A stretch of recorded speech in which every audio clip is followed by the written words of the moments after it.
เซ็นเซอร์บนพวงมาลัยเนี่ยเขาเป็นเซ็นเซอร์แบบสัมผัสแล้วนะครับเราไม่ต้องจับแล้วก็โยกไปมานะครับในรุ่นเก่าเนี่ยจะเป็นทอร์กเซ็นเซอร์ต้องโยกพวงมาลัยนิดนึงเพื่อให้รถรู้ว่าเรากลับมาจับพวงมาลัยแต่อันนี้แค่สัมผัสลงไปเบาๆนะครับชาร์จจาก 39% ไปถึง 45% ใช้เวลาชาร์จไปทั้งหมด2 นาทีเองนะครับในรุ่นใหม่นี้นะครับพอมี Ambient Light เพิ่มเข้ามาเนี่ยช่วงขับกลางคืนเนี่ยก็ให้ Feeling ที่ดีขึ้นนะครับมันมีความพรีเมียมเพิ่มขึ้นมานะสวัสดีครับผมก๊อฟ CG Go นะครับวันนี้ผมอยู่บน Xpeng G6 Performance All Wheel Drive เป็นรุ่นขับเคลื่อน4ล้อ2มอเตอร์พละกำลังที่ให้มา486แรงม้าแรงบิดสูงสุดถึง660นิวตันเมตรนะครับระยะทางที่เขาเคลมว่าจะวิ่งได้ต่อการชาร์จแบตเตอรี่เต็ม1ครั้งเนี่ย575กิโลเมตรตามมาตรฐาน NEDC วันนี้จะพาขับจากกรุงเทพนะครับบริเวณสุขุมวิท50ไปถึงจังหวัดกำแพงเพชรเรามาดูกันว่าแบตเตอรี่จะเหลือกี่เปอร์เซ็นต์นะครับสำหรับทริปนี้เนี่ยยังไม่ได้ขับไปเชียงใหม่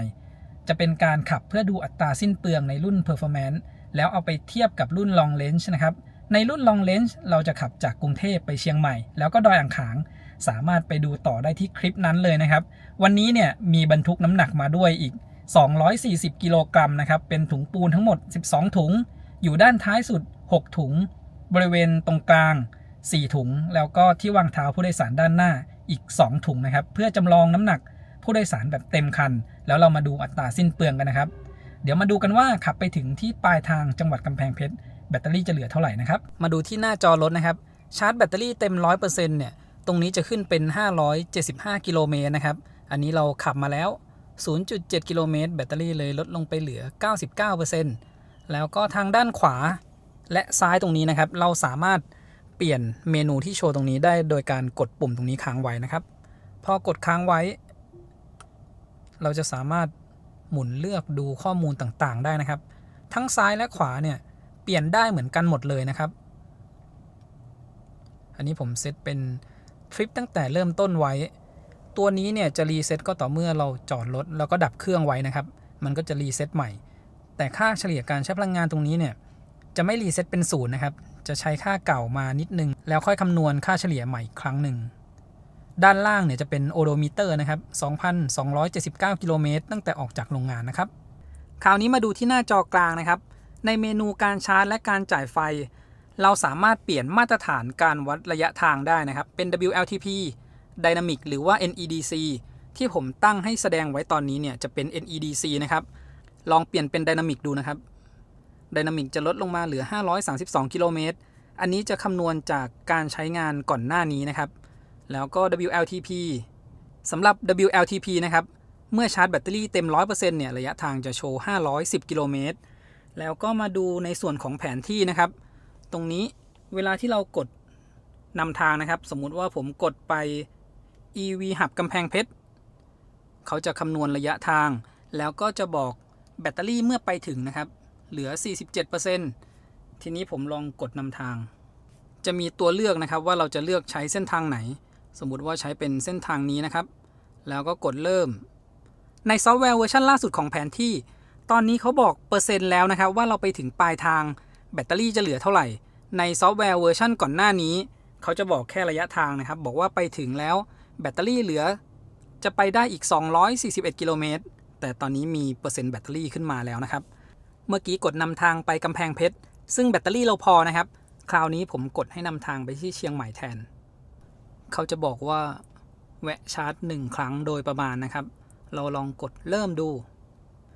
มีบอกว่าระยะไม่เพียงพอนะครับแต่ว่ายังไม่ได้เพิ่มจุดชาร์จเข้ามาให้เรานะครับถ้าดูในแผนที่จะต้องกดปุ่มตรงนี้นะครับเขาจะหาสถานีชาร์จระหว่างทางให้เราแล้วก็เพิ่มเข้ามาในเส้นทางที่เรากดนำทางนะครับตอนนี้ได้จุดชาร์จระหว่างทางมาแล้วนะครับอยู่แถวๆนครสวรรค์อันนี้จะเป็นของ EVO นะครับไปถึงเนี่ยแบตเตอรี่จะเหลือ 42% ใช้เวลาชาร์จ24นาทีแบตเตอรี่จะเพิ่มมาเป็น 94% แล้วก็ให้ไปชาร์จอีกครั้งหนึ่งนะครับประมาณ15นาทีดูแล้วน่าจะประมาณแถวลำปางนะครับอันนี้เป็นที่ของรถเขาคำนวณให้นะครับแต่ถ้าใครมีจุดชาร์จประจำอยู่แล้วเนี่ยเราอาจจะไม่ต้องเพิ่มจุดชาร์จเข้ามาก็ได้นะครับแค่กดให้นำทางไปปลายทางให้พอจะรู้ว่าแบตเตอรี่เราจะเหลือเท่าไหร่นะครับอย่างเช่นถ้าวันนี้ผมไปใกล้ๆนะครับแถวกำแพงเพชรเนี่ย เพื่อให้เวลาเราเปิดมาดูเนี่ยตัวแผนที่มันจะคำนวณแบบไดนามิกนะครับทำให้เรารู้ว่าเราขับไปถึงแบตเตอรี่จะเหลือกี่เปอร์เซ็นต์นะครับถ้าเราขับเร็วขึ้นระหว่างที่ขับอยู่เปอร์เซ็นต์แบตเตอรี่ตรงนี้ก็จะลดลงนะครับส่วนถ้าเราขับช้าลงประหยัดขึ้นเปอร์เซ็นต์แบตเตอรี่ตรงนี้ก็จะเพิ่มขึ้นนะครับตรงนี้ก็ทำให้สะดวกนะครับเวลาที่เราใช้งานรถไฟฟ้าแล้วแผนที่ในตัวรถคำนวณปลายทางให้เราระหว่างเราไปจอดชาร์จเราเปิดดูตรงนี้ได้เลยมันก็จะเพิ่มขึ้นระหว่างที่เราชาร์จเรื่อยๆนะครับทำให้รู้ว่าไปถึงปลายทางแบตเตอรี่จะเหลือเท่าไหร่แผนที่บนรถถ้าเรากดค้นหาบริเวณนี้นะครับมันจะไม่ค่อยเจอจุดที่เราค้นหาต้องใช้แอปนะครับในแอปของเขาพอเลื่อนลงไปส่งที่อยู่ตรงนี้เราค้นหาจากตรงนี้เนี่ยจะเจอได้ง่ายกว่านะครับเช่นเมื่อกี้ผมเซิร์ชตรงนี้ Moose Hotel แล้วก็กดส่งไปที่รถยนต์มันก็จะเข้ามาที่จอนะครับก็สามารถนำทางได้เลยเริ่มออกเดินทางจากจุดขึ้นทางด่วนสุขุมวิท50นะครับอันนี้กดให้ดูกล้องเวลาที่เราถอยหลังแล้วก็กระจกมองหลังตรงนี้เปลี่ยนเป็นภาพจากกล้องได้นะครับตัวภาพตรงนี้เนี่ยถ้าเราใช้งานตอนกลางวันผมรู้สึกว่ามันจะสะท้อนเยอะไปหน่อยนะครับพวกภาพจากด้านหลังที่สะท้อนมาตรงบริเวณนี้คือเวลาที่เราขับอยู่แล้วเหลตามามองเนี่ยตาเราจะโฟกัสมาที่ตัวเนื้อกระจกที่มันสะท้อนกับกระจกหลังทำให้บางทีเนี่ยมันมองยากนะครับแต่ถ้าเป็นบริเวณแบบนี้นะครับที่ไม่มีแสงแดดหรือช่วงค่ำๆเนี่ยตรงนี้เนี่ยช่วยได้เยอะเลยนะครับมองได้ดีขึ้นภาพชัดตอนกลางคืนก็ภาพชัดดีนะครับตัวกระจกมองหลังที่เป็นจอแบบนี้โดยรวมผมก็ชอบอยู่นะครับแต่ติดนิดนึงถ้าเป็นช่วงแดดเนี่ยมันสะท้อนเยอะอาจจะต้องเอาพวกฟิล์มนะครับฟิล์มที่เป็นฟิล์มด้านมาติดน่าจะทำให้มองได้ง่ายขึ้นหรือถ้าไม่ชอบเนี่ยเราก็ปิดเอาไว้ได้ก่อนเนื่องจากว่าบริเวณกระจกด้านหลังเนี่ยมันจะแคบลงหน่อยแล้วก็จะมีที่รองศีรษะสำหรับผู้โดยสารด้านหลังบังนะครับใน G6 รุ่นใหม่เนี่ยเขาก็เลยให้เป็นกล้องมาแสดงที่จอบริเวณกระจกมองหลังนี้ด้วยนะครับก็เหมือนกันกับรุ่น X9 เลยนะครับอันนั้นคือมันเป็นรถตู้แล้วก็เวลาที่เปิดจอกลางมาเนี่ยมันจะบังทำให้คนขับเนี่ยไม่สามารถมองไปที่ด้านท้ายได้เขาเลยต้องใช้กล้องมาช่วยนะครับพาลองใช้งานระบบช่วยขับ X Pilot บนทางด่วนไปด้วยเลยนะครับตอนนี้เนี่ยเป็นซอฟต์แวร์เวอร์ชันล่าสุดนะครับ 5.8 สำหรับคันนี้เท่าที่ผมได้ลองใช้งานดูในเมืองนะครับถึงแม้เราจะเซตระยะห่างไว้เป็นระดับ 5 ที่ระยะห่างไกลสุดเนี่ยก็รู้สึกว่ารถเนี่ยเข้าไปใกล้กับคันด้านหน้าอยู่นะครับอย่างเช่นตอนนี้เนี่ยผมเซตเป็นระยะห่างระดับ 5 นะครับเว้นที่ห่างอยู่ประมาณ1คันรถใกล้เคียงกับเวลาเราขับเองนะครับไม่จำเป็นต้องเซตให้ใกล้ลงไปเป็นระดับ 1และในบางครั้งเนี่ยยังรู้สึกว่าใกล้เกินไปด้วยซ้ำนะครับมีช่วงที่ขับกำลังลงเนินทางด่วนแล้วก็เป็นรถติดเนี่ยเขาเข้าไปแบบใกล้ๆรถคันหน้าแล้วค่อยชะลอจนหยุดนะครับจนเรารู้สึกว่าเอ๊ะเขาจะหยุดหรือเปล่าและในรุ่นใหม่นี้นะครับเซ็นเซอร์บนพวงมาลัยเนี่ยเขาเป็นเซ็นเซอร์แบบสัมผัสแล้วนะครับเราไม่ต้องจับแล้วก็โยกไปมานะครับในรุ่นเก่าเนี่ยจะเป็นทอร์กเซ็นเซอร์ต้องโยกพวงมาลัยนิดนึงเพื่อให้รถรู้ว่าเรากลับมาจับพวงมาลัยแต่อันนี้แค่สัมผัสลงไปเบาๆนะครับตอนนี้ผมไม่ได้จับพวงมาลัยเดี๋ยวจะรอให้มันเตือนขึ้นมานะครับแล้วก็จะลองแตะพวงมาลัยให้ดูเตือนขึ้นมาแล้วนะครับไม่นานเลยนะถ้าแตะด้วยนิ้วแบบเนี้ยจะยังไม่รู้นะครับรู้แล้วนะสักประมาณ3นิ้วแตะเบาๆนะครับก็รู้แล้วก่อนหน้านี้ลองแบบ1นิ้ว2นิ้วเขายังไม่รู้เราต้องแค่แตะลงไปแบบนี้นะครับเขาก็จะเลิกเตือนแบบนี้สะดวกดีนะครับเวลาเราขับทางไกลเนี่ยคือพวงมาลัยนิ่งๆเราไม่จำเป็นจะต้องคอยโยกซ้ายขวาถ้าเทียบกับใน X9 นะครับที่ยังเป็นเซ็นเซอร์แบบเก่า Torque Sensor เนี่ยเราจะต้องโยกขวาซ้ายนิดนึงและรถบางรุ่นเนี่ยมันจะต้องหมุนแบบขวาซ้ายให้แรงๆเลยถึงรถเขาจะรู้ว่าเราจับพวงมาลัยอยู่นะครับแต่พอเป็นเซ็นเซอร์แบบนี้ทำให้มันขับสบายขึ้นนะครับเราก็แค่จับแล้วก็วางมือแบบนี้ไปเบาๆสำหรับซอฟต์แวร์เวอร์ชันล่าสุดนี้นะครับผมยังรู้สึกว่าการเบรกเวลาที่ขับเข้าไปใกล้กับรถคันหน้าเนี่ยยังไม่ค่อยสมูทมากนะบางทีจะรู้สึกว่าเหมือนเราแตะเบรกแรงไปนิดนึงนะครับแล้วก็มีระบบช่วยเปลี่ยนเลนอัตโนมัติมาให้ด้วยนะครับเมื่อกี้มีเตือนขึ้นมานะครับให้แตะพวงมาลัยผมลองเปิดไฟเลี้ยวนะครับ ที่ความเร็ว36กิโลเมตรต่อชั่วโมงนะครับไม่ต้องแตะพวงมาลัยก็เลี้ยวเปลี่ยนเลนให้เราได้มีกล้องโชว์ด้านข้างนะครับเปิดไฟเลี้ยวซ้ายขวาแบบนี้เตือนให้เราหมุนพวงมาลัยเบาๆนะครับผมก็มือวางไว้ที่ด้านใต้เนี่ยยังไม่ต้องหมุนนะแค่วางแค่นี้ก็ไปได้แล้วนะครับและเดี๋ยวด้านหน้าเนี่ยจะเป็นโค้งเราลองให้รถเข้าโค้งดูนะครับว่าเป็นไงมั่งในซอฟต์แวร์เวอร์ชันล่าสุดนี้นะครับ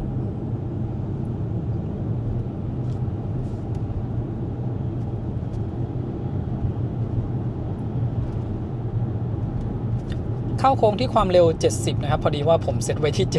70เลื่อนขึ้นไปเป็น100กว่า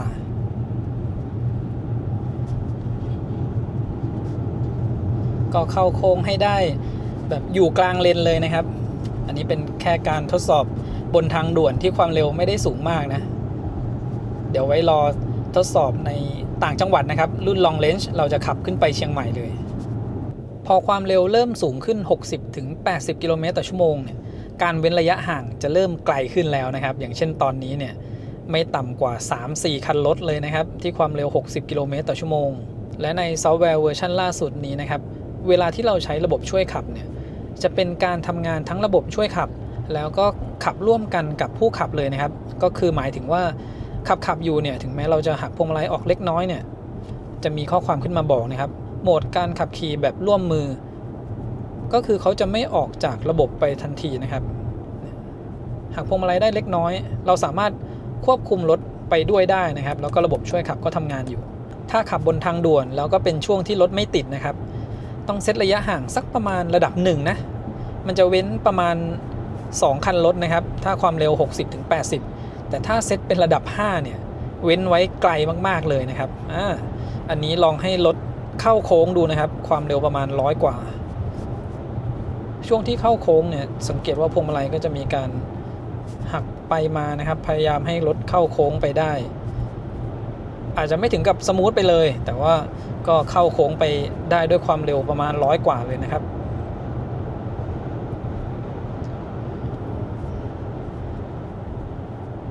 มีการชะลอความเร็วลงนะครับระหว่างที่กำลังเข้าโค้งหนักๆอยู่แล้วก็มีรถอยู่ด้านข้างรวมถึงรถด้านหน้าด้วยแหละผมให้สังเกตดูที่พวงมาลัย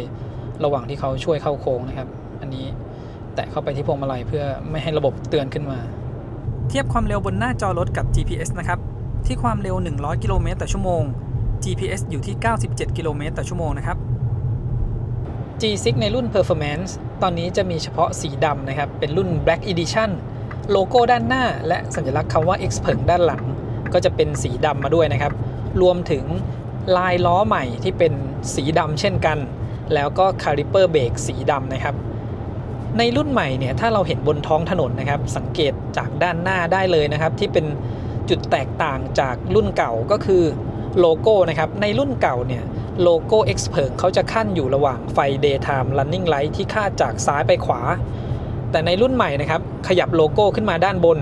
ไฟ Daytime Running Light เนี่ยจะไม่มีโลโก้ไปขั้นเลยนะครับแล้วก็ด้านท้ายของรุ่นใหม่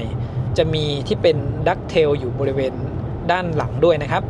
และภายในก็มีไฟแอมเบียนไลท์เพิ่มเข้ามาแล้วนะครับถ้าเป็นตอนกลางวันแบบนี้เนี่ยบริเวณนี้จะสังเกตไม่เห็นแต่บริเวณประตูด้านข้างนะครับถ้าเรามองดีๆก็จะเห็นไฟที่ส่องออกมาบริเวณเส้นแอมเบียนไลท์รวมถึงแอร์นะครับที่เปลี่ยนกลับมาเป็นแบบปรับมือแล้วเวลาที่ขับอยู่เนี่ยเราสามารถปรับองศาของแอร์ได้ง่ายขึ้นนะครับแล้วก็กระจกมองหลังที่เป็นกระจกมองหลังเป็นภาพจากกล้องด้านท้ายนะครับแล้วก็กระจกมองหลังนะครับและกระจกมองหลังนะครับที่ผมบอกไปตั้งแต่ตอนต้นอันนี้ก็ใช้ภาพจากกล้องด้านหลังมาแสดงที่ตำแหน่งตรงนี้ด้วยนะครับจอตรงนี้ก็ใหญ่ขึ้นอีกนิดนึงนะครับรวมถึงจอบริเวณด้านหน้าคนขับอันนี้จะเป็นจอสี่เหลี่ยมแยกออกมาแบบนี้แล้วนะครับถ้าในรุ่นเก่าเนี่ยมันจะฝังอยู่บริเวณคอนโซลด้านหน้าอันนี้ก็ใหญ่ขึ้นมาอีกนิดนึงด้วยเหมือนกันนะครับส่วนการแสดงผลและข้อมูลต่างๆเนี่ยก็เหมือนกันเลยนะครับเวลาที่เขาอัปเดตซอฟต์แวร์ใหม่เนี่ยทั้งรุ่นเก่าและรุ่นใหม่เนี่ยก็โชว์เหมือนกันเลยทั้งจอตรงกลางและจอด้านหน้าตรงนี้นะครับแล้วก็อีกอย่างหนึ่งนะครับก็คือเบาะคู่หน้ามีระบบนวดเพิ่มเข้ามาแล้วนะครับกดดูที่ตรงนี้ได้เลยเนี่ยเลือกรูปแบบการนวดได้ถึง 6 แบบเลยนะครับเลือกน้ำหนักการนวดได้3ระดับต่ำกลางและสูงลองดูบริเวณจุดนี้นะครับลงทางด่วนด้านหน้าเนี่ยสังเกตว่าไม่มีเส้นจราจรนะครับเดี๋ยวคอยดูนะว่าจะเป็นยังไงผมเซตระยะห่างให้ไกลสุดก่อนดีกว่าตรงนี้โอ้โหไม่มีเส้นเลนนะครับแต่เขายังจับโอ้โหน้ำ เดี๋ยวมันจะวิ่งใส่น้ำนะครับต้องขับเองแต่ว่าตรงนี้เนี่ยยังไม่มีเส้นจราจรนะครับเขาอาจจะเห็นที่มันเป็นรอยต่อระหว่างยางมะตอยเนี่ยสามารถตีเส้นเลนขึ้นมาบนจอตรงนี้ได้เลยนะครับผมลองกดเปิดระบบช่วยขับอีกครั้งหนึ่งแบบนี้ยังเปิดไม่ได้นะครับแต่ว่าในภาพในจอเนี่ยเขาขึ้นมาเป็นเส้นเลนให้นะแต่ไม่สามารถ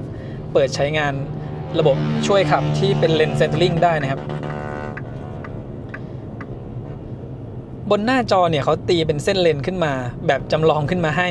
แต่เรายังไม่สามารถเปิดระบบช่วยขับที่เป็นเลนเซนเตอร์ลิงได้นะครับลองอีกครั้งหนึ่งดูเปิดไม่ได้นะครับ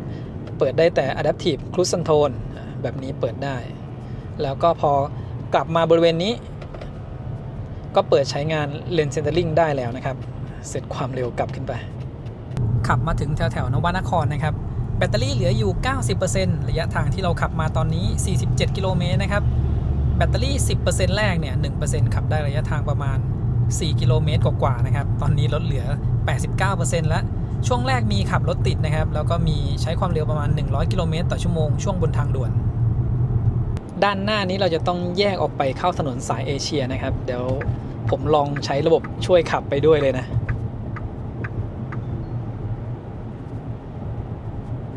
เมื่อกี้เขาช่วยเปลี่ยนเลนให้นิดนึงแล้วก็หลุดออกจากระบบช่วยเปลี่ยนเลนนะครับแต่ว่าในระบบช่วยขับเวอร์ชันล่าสุดเนี่ยอย่างที่แจ้งไปนะครับมันเป็นการทำงานร่วมกันทั้งระบบช่วยขับแล้วก็ผู้ขับนะครับอันนี้ผมเซตระยะห่างไว้แบบใกล้สุดนะครับจะเห็นว่าเขาพยายามเร่งให้เข้าไปใกล้กับคันหน้าแต่เมื่อกี้รถคันหน้าเราเนี่ยเขาเปลี่ยนเลนเข้ามาก็ยังสามารถชะลอได้อยู่ในระดับที่โอเคอยู่นะครับไม่ถึงกับหน้าทิ่มแรงๆนะมาถึงที่ปั๊มปตท.บางปะอินแล้วนะครับตรงจุดนี้เดี๋ยวผมแวะเข้าห้องน้ำก่อนแล้วก็พามาดูจุดชาร์จด้วยนะครับที่นี่มีอยู่ทั้งหมด6หัวชาร์จเผื่อว่าใครออกจากกรุงเทพมาแบตเตอรี่น้อยๆนะครับมาแวะชาร์จที่จุดนี้ได้ก่อนด้านซ้ายนะครับของเดิมมีอยู่แล้ว2หัวชาร์จกับตู้ใหม่นี้นะครับทั้งหมด6หัวชาร์จตรงจุดนี้ก็เป็นจุดที่ดีนะครับในการแวะชาร์จก่อนจะขึ้นไปทางเหนือและเดี๋ยวผมลองใช้ระบบช่วยจอดนะครับกดที่สัญลักษณ์ตัว P บริเวณตรงนี้ให้เขาสแกนช่องจอดนะครับเดี๋ยวผมให้จอดทางด้านนี้ดีกว่าซ้ายมือนะครับหน้าเซเว่นให้หยุดรถให้นิ่งก่อนนะครับแล้วก็กดเริ่มออโต้พาร์ค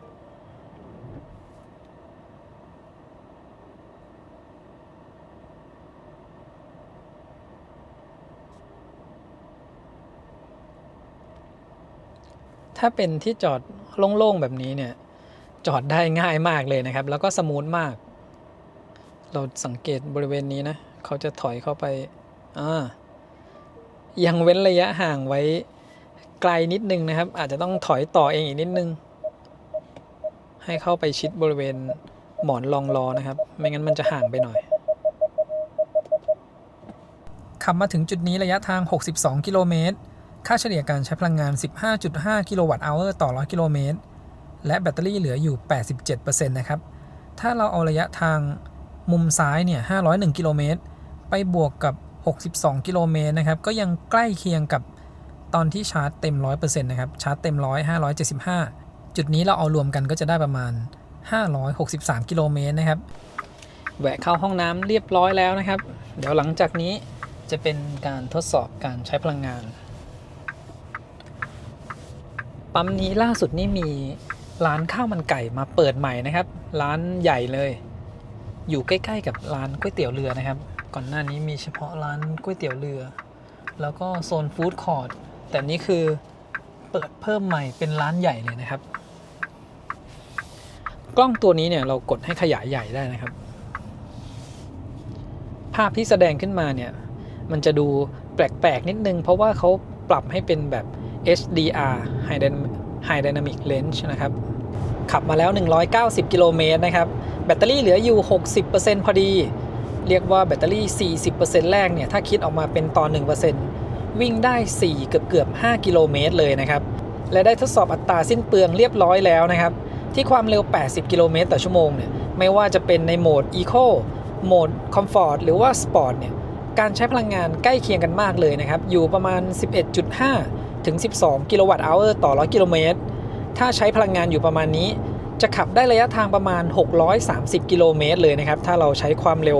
80นิ่งๆไปแบบนี้อันนี้รวมบรรทุกน้ำหนักมาด้วย240กิโลกรัมเหมือนนั่งเต็มคันแล้วด้วยนะครับแล้วก็ใช้โหมดช่วยขับแบบนี้ตลอดเลยนะครับระหว่างที่ทดสอบการใช้พลังงานและที่ความเร็ว100กิโลเมตรต่อชั่วโมงนะครับทดสอบในโหมด Comfort ค่าเฉลี่ยการใช้พลังงานอยู่ที่16กิโลวัตต์ต่อ100กิโลเมตรความเร็วนี้ก็จะวิ่งได้ระยะทางประมาณ470กิโลเมตรนะครับวิ่งจนแบตหมดเลยนะครับที่ผมบอกมาเนี่ยตั้งแต่ความเร็ว80 100แล้วก็ที่ความเร็ว120กิโลเมตรต่อชั่วโมงนะครับจะวิ่งได้ประมาณ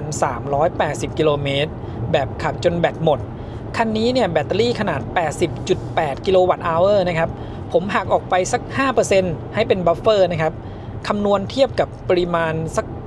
76.7 กิโลวัตต์เนี่ยแล้วก็หารกับค่าเฉลี่ยการใช้พลังงานนะครับสำหรับระยะทางที่บอกไปเมื่อกี้แวะด่านช่างน้ำหนักนะครับเราบรรทุกถุงปูนมาเพิ่มอีก12ถุง240กิโลกรัมให้เหมือนผู้โดยสารเต็มคันนะครับน้ำหนักรวมอยู่ที่ 2,510 กิโลกรัมนะครับ 2.5 ตันวันนี้ที่ขับมานะครับตลอดทางเนี่ยก็มีแดดอยู่ตลอดเลยอุณหภูมิภายนอกอยู่ประมาณ 33-34 องศานะครับและผมเปิดแอร์ตั้งไว้ที่23องศารู้สึกว่าเย็นดีนะครับแอร์ใน X เผิงตั้งแต่รุ่นเก่าที่ผมบอกแล้วนะครับช่วงขับไปเชียงใหม่ยังรู้สึกว่าแอร์เย็นดีคันนี้ก็ยังคงเย็นเหมือนเดิมเลยนะครับจะมีในส่วนของหลังคาเนี่ยถ้าแดดร้อนๆหน่อยนะครับรู้สึกว่ามีไอร้อนแผ่ลงมาอยู่นะครับแล้วก็สำหรับคันนี้เนี่ยไม่ได้ติดฟิล์มนะก็จะมีความร้อนแผ่มาจากด้านหน้าแล้วก็ด้านข้างนะครับแล้วก็อีกอย่างหนึ่งเลยก็คือเบาะลมเย็นนะครับคือพอมีเบาะลมเย็นเนี่ยขับทางไกลแบบนี้นี่รู้สึกว่านั่งขับสบายดีเลยนะครับผมเปิดเป็นความแรงแบบแรงสุดเลยนะครับสำหรับเบาะลมเย็นเพราะว่าในเบอร์1และเบอร์2รู้สึกว่ามันค่อยไปนะครับอุณหภูมิก็เซตไว้23องศาทั้งฝั่งซ้ายแล้วก็ฝั่งขวาเลยนะครับสำหรับด้านหน้าตรงนี้และตั้งแต่ขับมาวันนี้เนี่ยผมยังไม่ได้กดให้รับอากาศจากภายนอกเข้ามานะครับยังเป็นอากาศหมุนเวียนภายในรถอยู่คือผมสังเกตว่าถึงแม้เราจะไม่ได้กดให้รับอากาศจากภายนอกเข้ามานะครับค่า CO2 หรือคาร์บอนไดออกไซด์ภายในห้องโดยสารของคันนี้เนี่ยมันจะอยู่ประมาณ 1,400 ถึง 1,500 ppm นะครับแสดงว่ารถเขามีการรับอากาศจากภายนอกเข้ามาอยู่ด้วยนะครับไม่งั้นเนี่ยมันจะต้องขึ้นไป 2 ถึง 3,000 นะครับถ้าอยู่ประมาณ 1,400 เนี่ยยังถือว่าโอเคนะครับขับทางไกลแบบนี้ยังไม่ได้ทำให้เรารู้สึกง่วงขึ้นมาเยอะซึ่งบนเครื่องบินเนี่ยมันจะอยู่ประมาณนี้เลยนะครับเรานั่งเครื่องบินมากกว่า1ชั่วโมงขึ้นไปเนี่ยก็จะอยู่ประมาณนี้ช่วงที่บินอยู่บนท้องฟ้านะครับเดี๋ยวหลังจากนี้เนี่ยผมจะลองกดให้เป็นรับอากาศจากภายนอกเข้ามาดูนะครับว่าตัวค่าตรงนี้เนี่ยมันจะต่างกันหรือเปล่านะครับเพราะว่าการทำงานของการรับอากาศจากภายนอกเข้ามาเนี่ยแต่ละคันก็ไม่เหมือนกันนะครับบางคันเนี่ยกดเปิดปุ๊บเอาอากาศจากภายนอกเข้ามาเต็มที่ค่าตัวนี้เนี่ยมันจะลดลงไปเหลือแค่ 500-600 แต่บางคันก็คือรับเข้ามาทีละนิดทีละหน่อยนะครับมันก็จะไม่ลดลงแบบทันทีข้างหน้านี้ติดไฟแดงพอดีนะครับผมเปิดเป็นระบบช่วยขับให้เขาเข้าไปหยุดบริเวณไฟแดงนะครับลองดูการเบรกนะโอเคนะครับยังสมูทอยู่นี่เซตไว้ที่ระดับ5และผมจะจับเวลานะครับดู stop and go อันนี้เขาเตือนให้จับพวงมาลัยดูนะครับว่าระหว่างที่เราติดไฟแดงเนี่ยแล้วพอรถคันหน้าเคลื่อนตัวออกไป stop and go ยังจะทำงานได้หรือเปล่านะครับเพิ่งจะไฟเขียวทางด้านซ้ายผมว่าเราน่าจะติดไฟแดงไม่ต่ำกว่า30วินาทีนะดูที่จอตรงกลางตรงนี้นะครับรูปจำลองรถดูได้รอบคันเลยนะครับเขามีกล้องสำหรับใช้งาน ADAS เนี่ยแยกกันมาเลยนะครับรอบด้าน ทำให้เราสามารถเห็นรถได้รอบคันแบบนี้นะครับบางคันเนี่ยเราจะเห็นได้แค่ด้านหน้าขึ้นไปนะครับเพราะเขามีกล้อง ADAS แค่ด้านหน้าแต่คันนี้มีรอบคันเลยนะครับ45วินาทีแล้วรถคันหน้าเคลื่อนตัวไปนิดนึงเนี่ยเขาเลยขยับตามนะครับผมกด stop แล้วก็รีเซ็ตใหม่อีกครั้งหนึ่งไม่แน่ใจว่ารอบนี้เนี่ยจะนานกว่าเดิมไหมแล้วผมดันกด start ช้าไปนิดนึงนะครับอาจจะเริ่มไปแล้วสักประมาณ 3-5 วินาทีนะเดี๋ยวค่อยดูนะครับจะนานกว่าเดิมหรือเปล่านะเมื่อกี้45วินาทีซูมให้ดูตรงนี้ต่อนะครับไฟเขียวเรียบร้อยแล้วรอบนี้น่าจะประมาณ20วินะครับ stop and go น่าจะทำงานได้ไม่มีปัญหาอะไรช่วงที่รถจอดสนิทอยู่กับที่นะครับเขาจะยังไม่แจ้งให้เราจับที่พวงมาลัยนะครับคราวนี้ผมลองจับพวงมาลัยแล้วก็ปล่อยมือจากพวงมาลัยนะครับดูว่าจะใช้เวลากี่วินาทีในการแจ้งเตือนให้จับพวงมาลัยก็ประมาณ15วินาทีนะครับถ้าเราไม่จับพวงมาลัยเลยเขาก็จะแจ้งเตือนให้เราจับพวงมาลัยระหว่างที่ขับมาวันนี้นะครับผมก็เปิดใช้งานระบบช่วยขับแล้วก็เอามือเกี่ยวไว้แค่แบบนี้นะครับเขาก็ไม่แจ้งเตือนแล้วพอมันเป็นเซ็นเซอร์ระบบสัมผัสเนี่ยเราไม่ต้องคอยแบบหมุนพวงมาลัยไปมานะครับแบบนี้เนี่ยถือว่าสบายดีสำหรับการขับทางไกลเลยนะครับสำหรับผมเนี่ยตำแหน่งที่วางมือแบบนี้คือสบายสุดนะครับเอาข้อศอกเนี่ยวางไว้บริเวณตรงกลางได้พอดีส่วนด้านขวาเนี่ยอาจจะแขนสั้นไปหน่อยนะครับถ้าพิงตรงนี้ก็จับลำบากนะท่านี้ก็ไม่ได้สบายนะหรือจะวางตรงนี้มันก็ต่ำเกินไปนะครับเพราะว่าผมยกเบาะขึ้นแบบสูงสุดเลยถ้าจะวางข้อศอกทางฝั่งขวาเนี่ยก็ไม่พอดีนะครับฝั่งซ้ายเนี่ยจะพอดีเวลาที่เปิดไฟเลี้ยวนะครับถึงแม้จะเป็นความเร็วสูงคันนี้เขาก็จะเปิดภาพจากกล้องด้านข้างให้เราดูนะครับมันจะมีกล้องทั้งด้านซ้ายแล้วก็ด้านขวาที่ส่องย้อนกลับไปด้านหลังรถบางคันเนี่ยที่ไม่มีกล้องตัวนี้นะครับเขาจะเอากล้องตัว360องศาที่อยู่บริเวณกระจกมองข้างเนี่ยมาโชว์แทนแต่เนี่ยจะเป็นกล้องที่ส่องไปด้านหลังเลยนะครับแล้วก็สำหรับกล้อง360องศารอบคันเนี่ยถึงแม้เราจะขับอยู่ที่ความเร็วสูงก็สามารถเปิดดูได้นะครับต้องกดใหม่นะครับพอเราไม่ได้แตะเนี่ยแป๊บเดียวก็จะเก็บลงไปดูจากมุมด้านบนนะครับเก็บลงไปอีกแล้วกดให้ดูใหม่นะครับยิ่งกลางวันเนี่ยชัดดีเลยกดเป็นแบบ 3D นะครับเราสามารถหมุนดูรอบคันแบบนี้ได้เลยนะครับเพิ่งขับผ่านเลี่ยงเมืองนครสวรรค์มานะครับตอนนี้แบตเตอรี่เหลืออยู่ 50% พอดีระยะทางที่ขับมา239กิโลเมตรค่าเฉลี่ยการใช้พลังงานอยู่ที่ 16.3 กิโลวัตต์อัลต่อ100กิโลเมตรนะครับวันนี้เดี๋ยวผมพาแวะปั๊มบางจากหนองเบนนะครับอยู่ที่นครสวรรค์ผ่านเลี่ยงเมืองนครสวรรค์มาประมาณ10กิโลเมตรนะครับมีจุดชาร์จของ Spark EV ที่ตั้งเป็นตู้หัวเว่ยนะครับทั้งหมด6ตู้กำลังไฟรวม600กิโลวัตต์เลยนะครับกำลังไฟสูงสุดที่จ่ายได้ต่อหัวอยู่ที่480กิโลวัตต์นะครับถ้าเรามาชาร์จแบบคนเดียวไม่ได้มีรถคันอื่นๆจอดอยู่ด้วยเนี่ยถ้ารถรับได้ถึงก็จ่ายได้เต็ม480กิโลวัตต์นะครับสำหรับคันนี้กับตู้500แอมป์เนี่ยรับได้ประมาณ322กิโลวัตต์นะครับวันนี้เนี่ยกำลังติดตั้งตัวน่าจะเป็นหลังคาของตู้นะครับดูแล้วเป็นอันเล็กๆหน่อยคือผมแวะมาจุดนี้เพื่อที่จะให้ดูว่าเรามาถึงจุดนี้เนี่ยแบตเตอรี่เหลืออยู่ 49% นะครับแวะมาเช็คพอยต์เผื่อว่าใครขับมาทางนี้นะครับจะได้รู้ว่าแบตเตอรี่เหลืออยู่กี่เปอร์เซ็นต์นะครับแบตเตอรี่เหลืออยู่ 49% นะครับระยะทาง243กิโลเมตรค่าเฉลี่ยการใช้พลังงาน 16.2 กิโลวัตต์อัลต่อ100กิโลเมตรแล้วก็ตอนนี้ผมกดนำทางไปที่ EV Hub นะครับเราจะต้องไปอีกประมาณ47กิโลเมตรไปถึงที่นู่นแบตเตอรี่จะเหลืออยู่ 41% คือตอนนี้เนี่ยแบตเตอรี่เรายังเหลืออยู่เยอะนะครับถ้าแวะชาร์จที่นี่แล้วจะขับไปเชียงใหม่อาจจะต้องไปแวะชาร์จอีกครั้งหนึ่งนะครับถ้าใช้ความเร็วแบบ110-120กิโลเมตรต่อชั่วโมงขึ้นไปเพราะมันจะต้องขับอีกประมาณ400กว่ากิโลเมตรนะครับอีกประมาณ420ถึง430กิโลเมตรสำหรับคันนี้ที่ได้ทดสอบการใช้พลังงานไปนะครับถ้าจะขับให้ได้ระยะทางประมาณที่บอกมาเนี่ยมันจะต้องเป็นทางราบไม่ได้เป็นทางขึ้นเขาแบบที่จะไปเชียงใหม่นะครับแล้วก็ถ้าจะขับให้ถึงจริงๆแบบชาร์จแบตเตอรี่เต็ม 100% จากที่นี่อาจจะต้องใช้ความเร็วสัก80ถึง100กิโลเมตรต่อชั่วโมงนะครับคันนี้เนี่ยถ้าได้ชาร์จแบบเต็มกำลังกับตู้นี้นะครับแบบว่ารับ320กิโลวัตต์เนี่ยจะใช้เวลาไม่เกินครึ่งชั่วโมงนะครับเพราะผมทดสอบชาร์จจาก10ถึง 100% เนี่ย ใช้เวลาชาร์จไปแค่28นาทีเองนะครับและยิ่งชาร์จจาก 10-90% เนี่ยใช้เวลาชาร์จแค่18นาทีเองนะครับแวะมาเช็คพอยต์นะครับ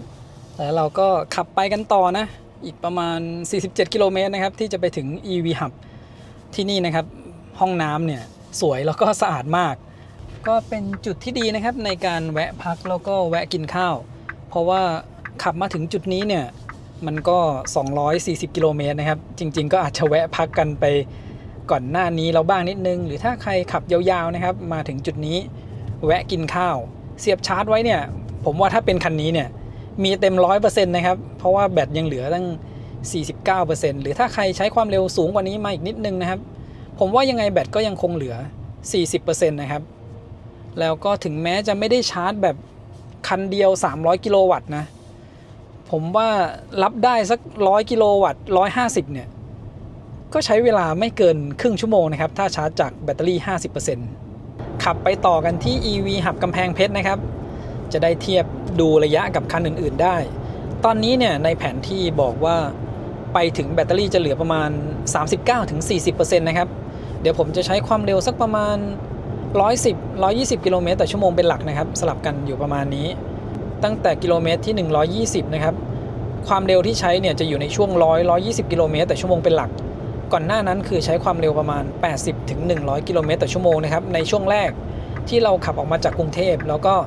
ทดสอบการใช้พลังงานที่ความเร็ว80แล้วก็ความเร็ว100นะครับสำหรับจุดชาร์จทั้งจุดใหม่เมื่อกี้นะครับแล้วก็ EV Hub ข้างหน้าเนี่ยก็ถือว่าเป็นจุดชาร์จที่เหมาะเลยนะครับแต่จุด Spark เมื่อกี้นะครับจะดีกว่าหน่อยตรงที่ว่าร้านอาหารเขาเยอะแต่ EV Hub เนี่ยร้านอาหารยังน้อยอยู่นะครับแวะชาร์จแถวๆนี้1ครั้งแล้วก็ไปแวะชาร์จที่เถินอีกครั้งหนึ่งก็ไปถึงเชียงใหม่ได้เลยนะครับหรือว่าถ้าใครต้องการชาร์จแบบครั้งเดียวเนี่ยก็จะต้องเป็นรถที่วิ่งได้ระยะไกลๆหน่อยนะครับชาร์จแบบเต็ม 100% แล้วก็ขับยาวๆทีเดียวเลยแต่มันอาจจะเสียเวลาชาร์จนานหน่อยนะครับนอกจากว่าเราแวะกินข้าวแล้วมันชาร์จเต็ม 100% พอดีวัดเสียงภายในห้องโดยสารที่ความเร็ว100กิโลเมตรต่อชั่วโมงบนถนนลาดยางนะครับ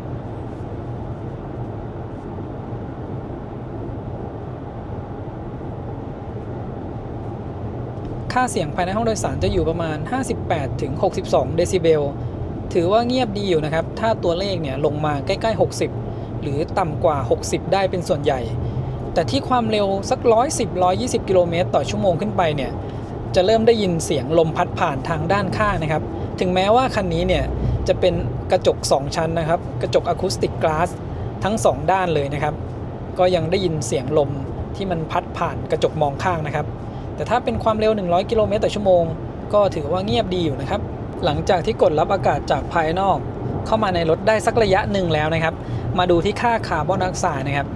เหลืออยู่507 ppm นะครับอันนี้คือใกล้เคียงกับด้านนอกเลยนะครับแล้วผมได้กลิ่นแบบข้างนอกเข้ามาเลยนะบางช่วงที่ขับผ่านที่เขาตัดหญ้าเนี่ยก็จะเป็น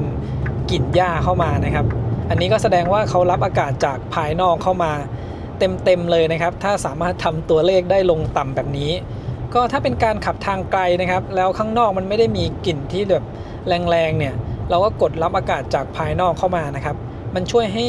ค่า CO2 เนี่ยต่ำลงนะมันคือสิ่งที่เราหายใจออกมานะครับยิ่งนั่งมาในรถกันหลายคนเนี่ยค่าตัวนี้มันจะสูงทำให้เราง่วงนอนได้เร็วขึ้นนะครับผมขับทางไกลกรุงเทพเชียงใหม่ถ้าเป็นช่วงแบบรถน้อยๆแบบนี้ก็จะกดรับอากาศภายนอกเข้ามาเป็นหลักเลยนะครับเพราะถ้าเป็นช่วงที่รถเยอะๆแล้วเราขับใกล้ๆเนี่ยมันจะมีกลิ่นไอเสียเข้ามาแทนก็จะกดในช่วงที่แบบรถไม่เยอะแล้วก็กลิ่นข้างนอกไม่แรงนะครับมาถึง EV Hub จังหวัดกำแพงเพชรแล้วนะครับถึงจุดนี้แบตเตอรี่เหลืออยู่ 39% ก็ใกล้เคียงกันเลยนะครับกับตอนที่เรากดนำทางมาจุดนี้เดี๋ยวลองทดสอบชาร์จดูนะครับว่าเราจะรับกำลังไฟกับตู้รุ่นนี้ได้เท่าไหร่วันนี้รถเยอะเลยนะครับทุกครั้งมาปั๊มนี้เนี่ยรถจะไม่ค่อยเยอะขนาดนี้ระยะทาง288กิโลเมตรค่าเฉลี่ยการใช้พลังงาน 16.5 กิโลวัตต์อเวอร์ต่อ100กิโลเมตรนะครับแบตเตอรี่เหลืออยู่ 39% ทดสอบชาร์จจากแบตเตอรี่ 39% นะครับเสียบชาร์จไปแป๊บเดียวเนี่ยเพิ่มขึ้นมาเป็น 41% ละรับกำลังไฟได้เต็มเลยนะครับ 178.8 กิโลวัตต์ กระแสไฟอยู่แค่ประมาณ283แอมป์เพราะว่าแรงดันไฟของคันนี้อยู่ที่630โวลต์นะครับเพราะฉะนั้นเนี่ยไม่จำเป็นต้องใช้กระแสไฟเต็มถึง300แอมป์ก็รับกำลังไฟได้สูงสุดของตู้นี้แล้วนะครับเกือบ180กิโลวัตต์และถ้าเราชาร์จจนเต็ม 100% เนี่ยบอกว่าใช้เวลาแค่34นาทีเองนะครับมาดูที่หน้าจอรถนะครับกำลังไฟที่เข้า 178.7 กิโลวัตต์แรงดันไฟ630โวลต์กระแสไฟ283แอมป์ถ้าจะชาร์จจนเต็ม 100% เนี่ยใช้เวลาชาร์จแค่ครึ่งชั่วโมงเองนะครับสำหรับการชาร์จกับตู้นี้ก็ถือว่าเร็วมากเลยนะครับเดี๋ยวผมพอแค่ 45% นี้นะครับเป็นการทดสอบชาร์จเฉยๆชาร์จจาก 39% ไปถึง 45% ใช้เวลาชาร์จไปทั้งหมด2นาทีเองนะครับอันนี้แค่เป็นการทดสอบชาร์จผมเลยชาร์จแค่แป๊บเดียวก็ได้ถ่ายให้ดูบนหน้าจอรถแล้วนะครับสักประมาณไม่เกิน35นาทีในการชาร์จถึง 100% และถ้าชาร์จถึง 100% เนี่ยขับต่อไปอีกให้แบตเตอรี่เหลือ 20% นะครับไปได้ไม่ต่ำกว่า300กิโลเมตรเลยนะครับสมมุติใช้ช่วง20ถึง 100% ก็คือทั้งหมด 80% เอา 80% คูณกับ4นะครับก็ได้ประมาณ320กิโลเมตรหรือถ้าขับไปเส้นทางที่ไม่ได้เป็นเส้นทางขึ้นเหนือแล้วใช้ความเร็ว80 100นะครับก็ไปได้อีก400กิโลเมตรเลยนะครับโดยประมาณสมมุติว่าแบตเตอรี่ 1% ขับได้สักระยะทาง5กิโลเมตรนะครับกลับขึ้นมาบนรถอีกครั้งหนึ่งคือระยะทางรีเซ็ตเรียบร้อยแต่ว่าผมเหลือแค่ทริป A ทริป B ตรงนี้อยู่นะครับคราวนี้ถ้าขับไปต่อเนี่ยก็จะไม่มีค่าเฉลี่ยการใช้พลังงานรวมแบบทั้งทริปนะครับมีแค่ขับมาถึงจุดนี้นะวันนี้เดี๋ยวผมพาขับไปต่อนะครับไปอีกจุดชาร์จหนึ่งอยู่ที่ใกล้ๆตัวเมืองกำแพงเพชรแต่ติดถนนสายหลักนะครับคราวนี้เนี่ยระยะทางที่เราต้องขับไปอีก55กิโลเมตรนะครับแบตเตอรี่จะเหลือ 35% แล้วก็ตรงนี้มันรีเซ็ตเรียบร้อยแล้วเดี๋ยวเราดูระยะทางนะครับใน Google Map เนี่ยก็บอกว่าขับไปอีก55กิโลเมตรคือผมสงสัยว่าทำไมวันนี้ขับมาถึงจุดนี้ระยะทางมันไม่ถึง300กิโลเมตรนะครับเรามาลองขับจากนี่แล้วก็ไปถึงปลายทางดูจะได้55กิโลเมตรตามแผนที่หรือเปล่านะครับจุดที่จะไปชาร์จนี้จะอยู่ในฝั่งขากลับนะครับติดสายหลักที่ลงมาจากตากเลยคือเป็นตู้ของ Spark นะครับเป็นตู้หัวเว่ยแต่จะไม่ได้เป็นตู้สีแดงนะครับเป็นตู้สีเทาเดี๋ยวพาไปลองชาร์จกันดูนะครับว่าคันนี้เนี่ยจะรับกำลังไฟได้เต็มที่เท่าไหร่เมื่อกี้แค่ตู้180กิโลวัตต์ก็ใช้เวลาชาร์จแค่ครึ่งชั่วโมงเองนะครับสำหรับการชาร์จเต็ม 100% ตอนนี้ก็แปลกใจนะครับเมื่อกี้ผมยังไม่ได้กดล็อกรถเลยแต่ทริปรีเซ็ตไปแล้วนะครับรอบหน้านี้อาจจะต้องกดให้อยู่ในเพชรโหมดนะไม่ให้รถมันเข้าไปในโหมดอาจจะเป็นโหมดดับเครื่องก็ได้ผมเดินอยู่แค่รอบๆรถเองนะครับในแอปมือถือเนี่ยผมก็เซตไว้ไม่ให้ล็อกรถอัตโนมัติแล้วเรื่องทริปเนี่ยก็เป็นอีกจุดหนึ่งที่ผมอยากให้เขาแก้เลยนะครับตั้งแต่ตัวเก่าแล้วก็ซอฟต์แวร์มีการอัปเดตมาหลายครั้งแต่เขาไม่แก้ในส่วนของทริปนะครับแยกทริปมาให้ A B แต่ไม่มีพวกค่าเฉลี่ยการใช้พลังงานแล้วก็เวลาอื่นๆของทริป A ทริป B นะครับให้มาแต่ที่ตรงนี้นะครับทริปตั้งแต่เริ่มซึ่งมันรีเซ็ตเองได้ด้วยถ้าเราต้องการจะดูค่าเฉลี่ยการใช้พลังงานแยกเป็นทริปก็ไม่สามารถทำได้นะครับถ้าเป็นการเดินทางไปเชียงใหม่นะครับจุดที่เราแวะ EV Hub เมื่อกี้เนี่ยเราชาร์จแบตเพิ่มไปเป็นสัก 80% แล้วก็ขับยาวไปชาร์จอีกครั้งหนึ่งที่เถิดนะครับผมว่าถ้าชาร์จแบตจาก39ไปถึง 80% เนี่ยมันน่าจะไม่ถึง20นาทีนะครับเพราะว่าคันนี้เนี่ยจะไปชาร์จช้าจริงๆอยู่ช่วงประมาณ 95% นะครับ 95 ถึง 100% ที่จะใช้เวลาเกือบ10นาทีซึ่งเมื่อกี้เนี่ยมันเป็นเวลารวมสำหรับชาร์จจากแถว 40% ไปถึง 100% แล้วนะครับที่จะใช้เวลาประมาณไม่ถึง35นาทีผมคำนวณเป็นแบบเผื่อไว้นะครับว่าเราใช้ความเร็วสัก110-120กิโลเมตรต่อชั่วโมงเนี่ยขับต่อไปทางตากลำปางมันจะเป็นขึ้นเนินขึ้นเขาด้วยตีว่าแบตเตอรี่ 1% เนี่ยขับได้ระยะทางประมาณสัก3กิโลเมตรกว่าๆนะครับ 3-3.5 อย่างน้อยเนี่ยเราคำนวณแบตไว้เผื่อเลยสัก 60% ถ้าเราชาร์จขึ้นไป 80% เนี่ยขับไปถึงนู่นแบตก็น่าจะเหลือประมาณสัก 20% นะครับอันนี้ก็ขึ้นอยู่กับความเร็วที่เราใช้แล้วก็น้ำหนักที่บรรทุกมานะครับบริเวณจุดนี้เนี่ยทำถนนพอดีนะครับตรงนี้เนี่ยมันมีโคนที่เป็นทรงกระบอกแล้วก็เป็นทรงแบบถังแบบนี้นะครับในระบบเขาเนี่ย แยกกันด้วยนะครับระหว่างที่เป็นทรงกลวยกับที่เป็นทรงกระบอกนะเราทดสอบชาร์จกับตู้180กิโลวัตต์ของ EV Hub ไปแล้วนะครับคราวนี้ผมจะพาแวะชาร์จกับตู้150กิโลวัตต์ของ Elex นะครับจะอยู่ตามปั๊ม PT ตู้นี้ก็มีเยอะเหมือนกันนะครับดูการรับกำลังไฟกับตู้รุ่นนี้นะครับแล้วก็เดี๋ยวดูบนหน้าจอนะครับว่าชาร์จเต็ม 100% ตอนนี้แบตเตอรี่เหลือ 35% นะครับดูว่าชาร์จเต็ม100จะใช้เวลาเท่าไหร่เห็นช่องชาร์จพอดีนะครับเห็นที่จอดของช่องชาร์จพอดีถ้าเขาตีเส้นไว้ชัดเนี่ยระบบจะเห็นได้ง่ายนะครับใช้ระบบถอยจอดอัตโนมัตินะครับ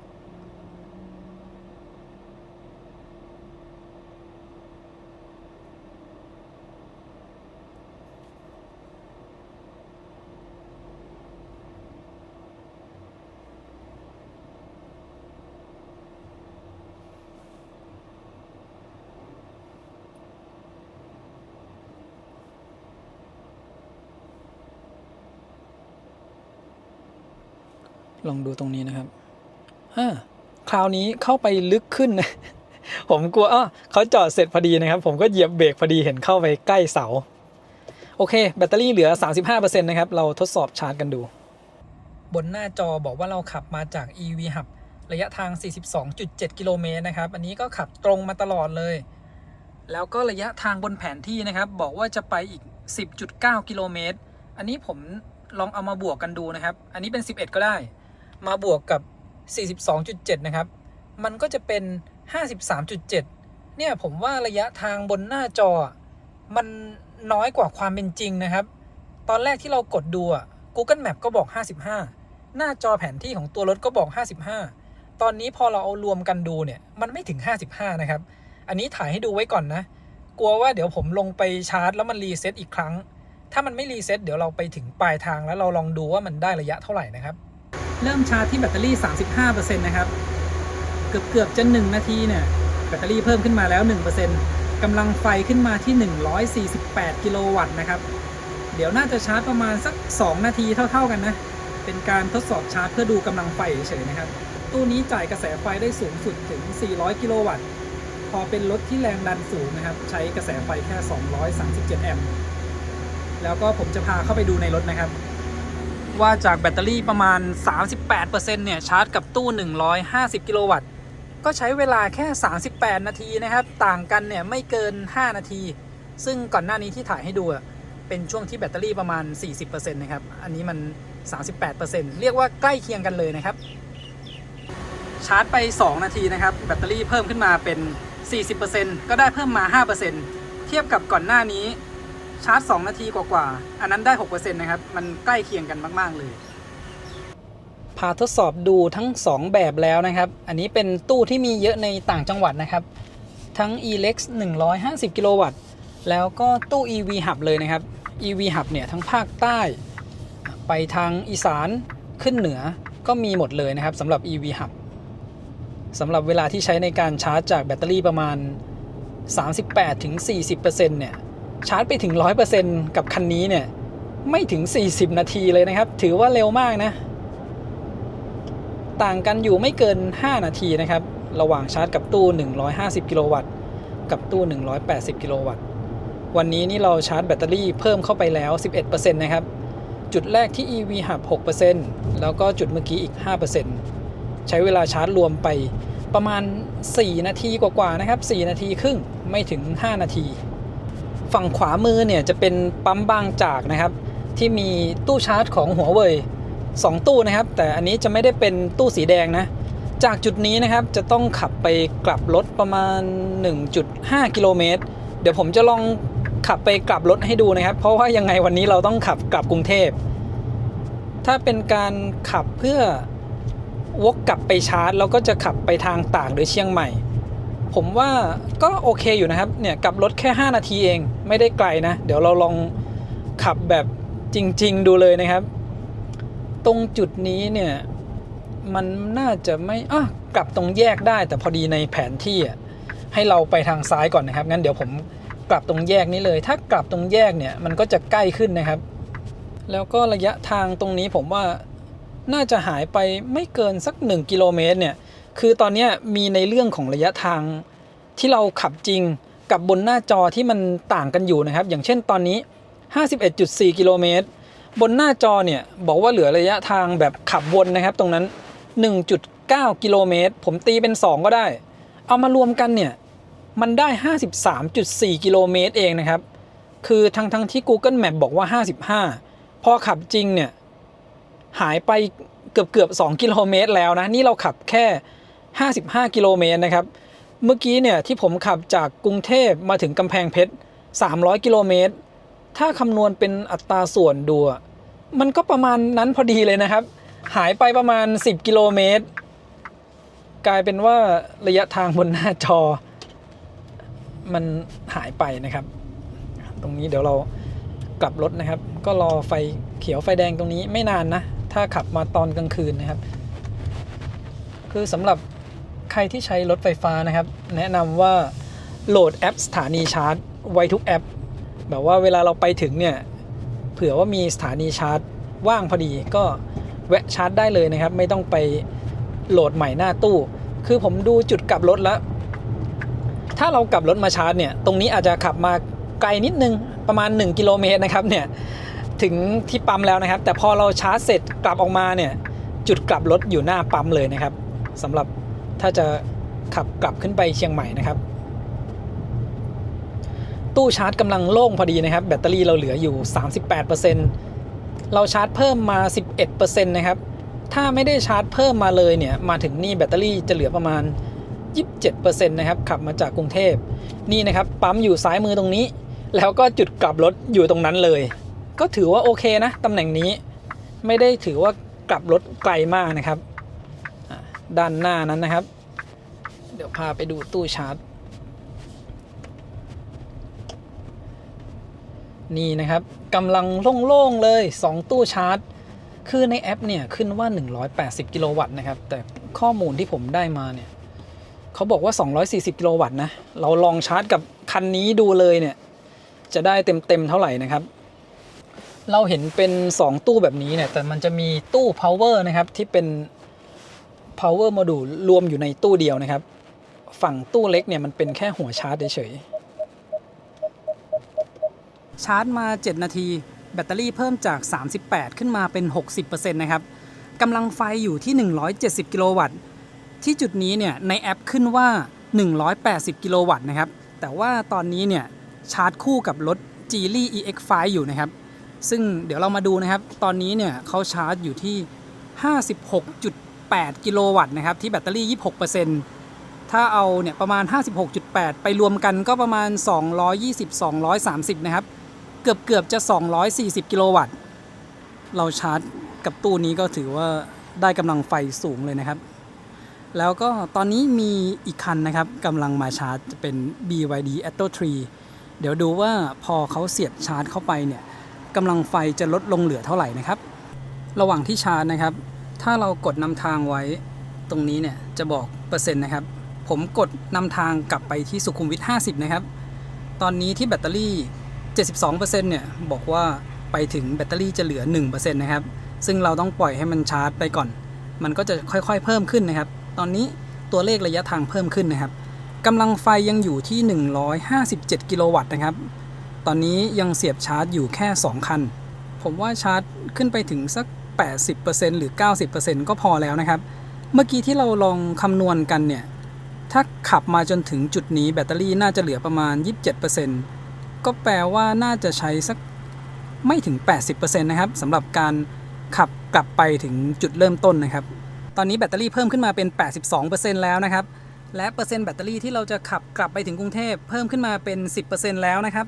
ใช้เวลาชาร์จมาแค่14นาทีเองนะครับจากแบตเตอรี่38ขึ้นมา 82% นี่มันเร็วมากเลยนะครับกำลังไฟตอนนี้อยู่ที่158กิโลวัตต์ที่แบตเตอรี่ 83% นะครับตอนนี้ถ้ายังไม่มีรถอีกคันเข้ามาเสียบชาร์จเดี๋ยวผมลองชาร์จไปต่อจนถึงแถวๆ 90% นะครับอยากจะดูว่ามันจะได้158กิโลวัตต์เนี่ยไปจนถึงแบตเตอรี่กี่เปอร์เซ็นต์นะครับผมไปทดสอบชาร์จจาก 10% เนี่ยจนถึง 100% อันนั้นอุณหภูมิแบตเตอรี่น่าจะสูงก่อนจริงๆช่วงนี้เนี่ยมันจะต้องดรอปต่ำกว่า 158 กิโลวัตต์ไปแล้วนะครับแต่วันนี้เนี่ยเราเริ่มชาร์จที่170 กิโลวัตต์แล้วก็ตอนแบตเตอรี่ 38% อุณหภูมิยังไม่สูงนะครับกำลังไฟเนี่ยยังอยู่158 กิโลวัตต์อยู่เลยนะครับพอแบตเตอรี่ 85% นะครับลดลงเหลือ115 กิโลวัตต์ละใช้เวลาชาร์จไป18 นาทีนะครับแบตเตอรี่เพิ่มขึ้นมาเป็น 90% ละผมพอแค่ 90% นะครับแล้วก็ตัวรถเนี่ยบอกว่าชาร์จอีก14 นาทีจากแบตเตอรี่ 90 ไปถึง 100% นะครับเพราะฉะนั้นเนี่ยเราชาร์จแค่ 90% ก็พอนะครับจาก 90 ไปถึง 100% เนี่ยใช้เวลาเกือบเท่า38 มา 90% เลยนะครับต่างกันอยู่ประมาณ4 นาทีนี่เราชาร์จมา 18 นี่ต้องรออีก14 นาทีในการได้แบตเพิ่มมา 10% นะครับตรงนี้นะครับถ้าจะไปเชียงใหม่ถ่ายให้ดูอีกรอบหนึ่งนะครับออกจากปั๊มมาเนี่ยกลับรถไปต่อได้เลยนะครับนี่ขนาดเราชาร์จคู่กันกับรถอีก1คันนะครับรับกำลังไฟ170 กิโลวัตต์38ถึง 90% 18 นาทีเร็วมากนะครับจริงๆเราชาร์จที่ EV Hub เนี่ยรับได้เต็ม180 กิโลวัตต์แบบคันเดียวเลยที่นั่นก็คือหัวชาร์จมีหลายอันนะครับโอกาสแชร์แบบนี้ก็จะน้อยกว่าหน่อยแล้วก็จุดชาร์จ150 กิโลวัตต์ที่ได้ทดลองก่อนที่จะมาถึงที่นี่นะครับก็ยังว่างนะถ้าจะเน้นเร็วเนี่ยถ้าตู้ชาร์จ150ว่างก็ไม่ต้องกลับรถแบบนี้ก็ได้นะครับอันนี้คือพาลองขับดูนะครับเพราะยังไงผมต้องขับกลับอยู่แล้วจุดชาร์จของ Spark ถือว่าลงตำแหน่งได้ดีอยู่นะครับแล้วมันเป็นปั๊มบางจากที่มีอยู่แล้วด้วยจุดนี้เนี่ยกลับรถก็ถือว่าไม่ไกลและที่นครสวรรค์ที่ผมพาแวะตรงนั้นน่ะเดี๋ยวดูนะครับช่วงขาขับกลับเนี่ยจุดกลับรถเนี่ยก็ประมาณ500 เมตรคือมันจุดกลับรถก็ไม่ได้ไกลสะดวกมากๆนะครับสมมุติว่าขับกลับกรุงเทพเนี่ย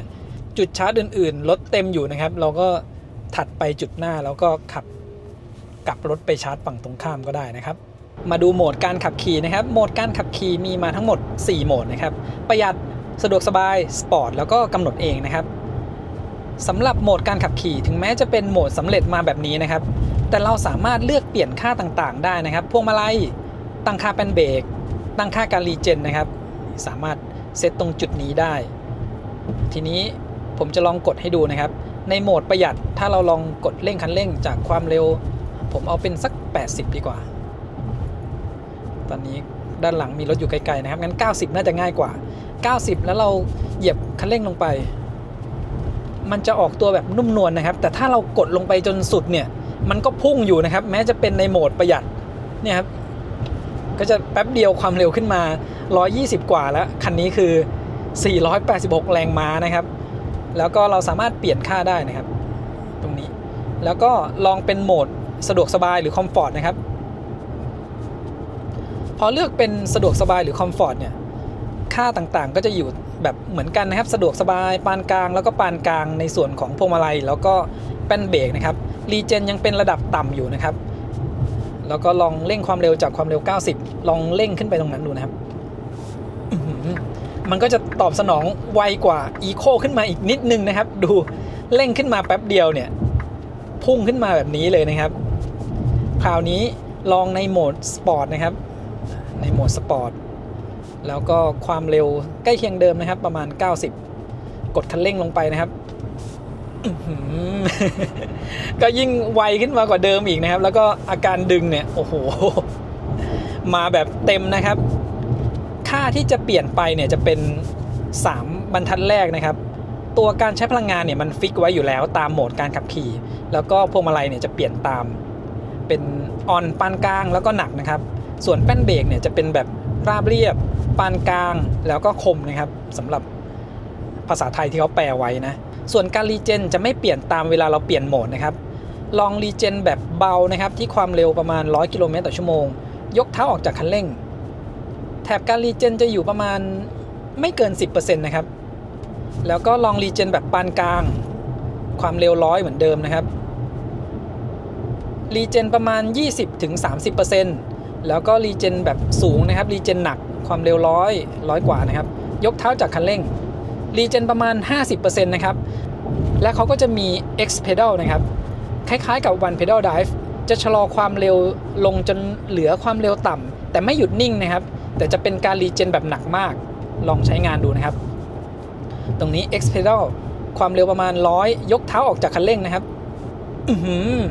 รีเจนประมาณ 70-80% นะครับสังเกตจากแถบการรีเจนแล้วก็เวลาที่เราใช้โหมดสปอร์ตเนี่ยกราฟิกตรงนี้จะเปลี่ยนนะครับแถบการรีเจนเนี่ยจะใหญ่ขึ้นดูได้ชัดขึ้นถ้าเทียบกับในโหมดอื่นๆนะครับทีนี้ในโหมดสปอร์ตนะครับเราสามารถเลือกเพิ่มอีกฟังก์ชันหนึ่งได้นะครับเรียกว่าฟังก์ชัน launch ภาษาไทยเขาแปลว่าเริ่มต้นนะครับเป็นแบบแปลตรงตัวนะผมลองกดเปิดเขาจะมีข้อความมาบอกเราก่อนนะครับว่าในโหมดนี้เนี่ยแรงบิดจะเพิ่มขึ้นมาอีกประมาณ10นิวตันเมตรแล้วก็การทำงานของ ESP เนี่ยจะเข้ามาช่วยช้าลงนะครับเวลาใช้งานเนี่ยต้องระมัดระวังหากเป็นพื้นลื่นเนี่ยการควบคุมตัวรถเนี่ยอาจจะอันตรายได้นะครับถ้ามันเป็นพื้นลื่นๆเพราะระบบเขาจะเข้ามาช่วยช้าลงหน่อยเปิดใช้งานนะครับที่ความเร็วเอาแบบ90เท่าเดิมนะผมจะลองกดให้ดูโหมดนี้นี่คือเรียกว่าดึงหัวฟาดเบาะนะครับความเร็วประมาณ90ผมกดคันเร่งโอ้ดูครับกดคันเร่งแป๊บเดียวความเร็วขึ้นมา130แล้วนะครับอันนี้ลองในช่วงที่เป็นโล่งๆพอดีคือพอความเร็วสูงเนี่ยอาการดึงอาจจะน้อยลงหน่อยแล้วก็ตอนนี้แบตเตอรี่เหลือแค่ 73% นะครับถ้าจะเอาแบบเต็มที่เลยช่วงแบตเตอรี่ 80-90% นะครับทีนี้ผมลองความเร็วต่ำลงมาหน่อยคือมันจะกระชากแรงกว่านะครับสักประมาณ80แล้วก็แตะแบบนี้นะครับมันดึงออกไปแบบนี้เลยแล้วก็เนี่ยถ้าผมแตะคันเร่งแบบจึ๊กมันจะดึงแบบนี้เนี่ยผมไม่ได้มองความเร็วพอไม่มองความเร็วเนี่ยขึ้นไป140เลยนะครับแป๊บเดียวเองในส่วนของช่วงล่างนะครับที่เขาเซตมาเนี่ยก็จะเป็นแบบนุ่มแน่นนะครับเวลาผ่านทางที่ขรุขระเนี่ยมันก็ไม่ได้รู้สึกตึงตังแต่มันรู้สึกถึงความนุ่มอยู่นิดๆแล้วก็มีความแน่นนะครับเวลาที่ขับผ่านพวกถนนที่เป็นคลื่นเป็นรอยต่อแบบนี้นะครับก็เหมือนกับ G6 รุ่นก่อนหน้านี้เลยนะครับเซตมาคล้ายๆกันแล้วก็สำหรับรุ่นใหม่เนี่ยทั้งรุ่น Long Range แล้วก็รุ่น Performance เนี่ยทางแบรนด์เขาแจ้งมาว่าในส่วนของช่วงล่างเนี่ยเซตมาแบบเหมือนกันเลยนะครับความนุ่มความแน่นเนี่ยไม่ได้ต่างกันนะครับเดี๋ยวไว้ได้ลองตัว Long Range ดูว่าจะเหมือนกันหรือเปล่านะครับตรงนี้ลองกดคันเร่งดูอีกทีนะครับกดเอาไว้แบบช่วงโล่งๆนะครับกดให้มันมีอาการดึงแบบสนุกนะอันนี้แค่ลองให้ดูนะครับช่วงที่โล่งๆพอดีผมขับส่วนใหญ่เนี่ยอยู่แต่ในโหมดคอมฟอร์ตหรือสะดวกสบายนะครับและเกือบลืมไปนะครับในรุ่น Performance All Wheel Drive เนี่ยเขาจะมีโหมดเพิ่มขึ้นมาอีก1อันนะครับที่เป็นโหมด Off Road เผื่อว่าขับออกนอกเส้นทางที่เป็นทางลาดยางนะครับไปแบบ Off Road นิดๆนะครับแล้วถนนมันลื่นอยากจะให้ระบบช่วยก็เปิดโหมดนี้นะครับเพราะว่าคันนี้เป็นขับเคลื่อน4ล้อนะครับแล้วก็เลยมีโหมด Off Road เนี่ยเพิ่มเข้ามาด้วยนะครับวันนี้ขับตั้งแต่เช้าจนตอนนี้ก็เย็นแล้วนะครับ5โมงระยะทางประมาณ400กว่ากิโลเมตรได้ละต้องบอกว่าแอร์ของ Xpeng G6 เนี่ยเย็นดีจริงๆนะครับตั้งแต่รุ่นก่อนหน้านี้แล้วนะที่ผมขับไปเชียงใหม่แล้วบอกว่าแอร์เย็นมากจนต้องเปิดให้พวงมาลัยอุ่นนะครับอันนี้ก็เย็นเหมือนเดิมเลยนะครับก่อนหน้านี้ผมตั้งอุณหภูมิแอร์ไว้ที่23นะครับตอนนี้ต้องเพิ่มขึ้นมาเป็น24แล้วก็ความแรงลมแอร์เนี่ยผมก็เซตไว้ประมาณเบอร์3เบอร์4นะครับนี่รู้สึกว่าเย็นมากเลยนะรวมถึงผมก็เปิดที่เป็นเบาะลมเย็นไว้ด้วยกันนะครับมันเลยแบบทั้งเย็นตัวแล้วก็เย็นบริเวณเบาะนั่งนะครับผมไม่แน่ใจนะครับคนอื่นๆที่ใช้ Xpeng G6 เนี่ยรู้สึกเหมือนกันหรือเปล่าแต่ตัวผมเองเนี่ยมาใช้ G6 ที่รีวิวนะครับรู้สึกว่าแอร์เย็นดีมากเลยนะครับถึงแม้ว่าจะไม่ได้ติดฟิล์มด้านหน้ามาเลยนะมันก็มีไอร้อนเข้ามาบ้างนะครับแต่ลมแอร์ที่ออกมาจากแอร์เนี่ยมันเย็นดีมากนะครับด้านขวามือเนี่ยเป็นปั๊มบางจากหนองเบนนะครับเดี๋ยวผมจะลองกลับรถไปที่ปั๊มดูนะครับจากจุดนี้กดสตาร์ทนะครับจากหน้าปั๊มเนี่ยดูว่าระยะทางกี่กิโลเมตรนะครับมันใกล้ๆเองนะผมว่าประมาณ500เมตร